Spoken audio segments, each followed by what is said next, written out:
गीत गोविंद को फिल्माने के लिए टीम ने और ख़ास तौर से डायरेक्टर ने मुझे बहुत सारे चैलेंजेस दिए। हमारे डायरेक्टर साहब की ये अदा है कि वो तरह तरह के प्लेटफॉर्म्स पे डांस को शूट करना चाहते हैं। तो एक प्रॉपर स्टेज तो था जहाँ की परफॉर्मेंस कर सकें जो सेफ़ हो, तो वो तो पहले उन्होंने मुझे प्रोवाइड किया।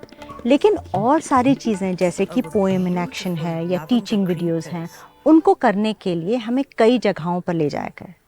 एक जगह ऐसी थी, कल्लार करके जगह है जहाँ पे नदी की शुरुआत होती है।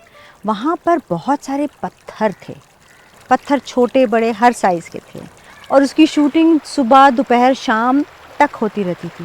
धूप इतनी थी कि पत्थर एकदम जलने लग जाते थे। उन पर डांस करना आसान काम नहीं था, ख़ास तौर से जब आप ये दिखाना चाह रहे हैं कि राधा कितनी खुश हैं अपने उस प्रेम की लीला में और वहाँ पता चला पैर जल रहे हैं। लेकिन उसको करने का एक सुख अलग होता है। किसी भी कला को कामयाब करने के लिए उसमें उस तरीके की जद्दोजहद करके जो सुकून मिलता है, वो उसकी बात ही अलग होती है। फिर हम लोग गए एक जगह है जहाँ पहाड़ थे और उनको कहा जाता है पौनमुडी। वहाँ पर सूरज का उगना और सूरज का सेट होना बहुत खूबसूरत था। तरह तरह के रंग थे आकाश में और हरे रंग के तो नायाब कलर के थे ही। कई तरह के फॉरेस्ट थे वहाँ आसपास पे, यानी कि वन। तो ऐसी कई सारी जगहों पर हम लोगों को इसकी शूट करने की अपॉर्चुनिटी मिलती, आवश्यकता मिली।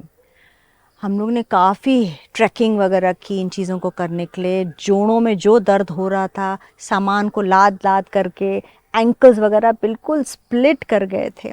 ऐसी सिचुएशंस में इंसेक्ट्स हैं, मस्कीटोज़ हैं, ये सब कुछ हैं, उन सबों के बीच में जो ये काम हम लोग ने किया है, उसका एक्सपीरियंस हम लोगों के साथ हमेशा रहेगा।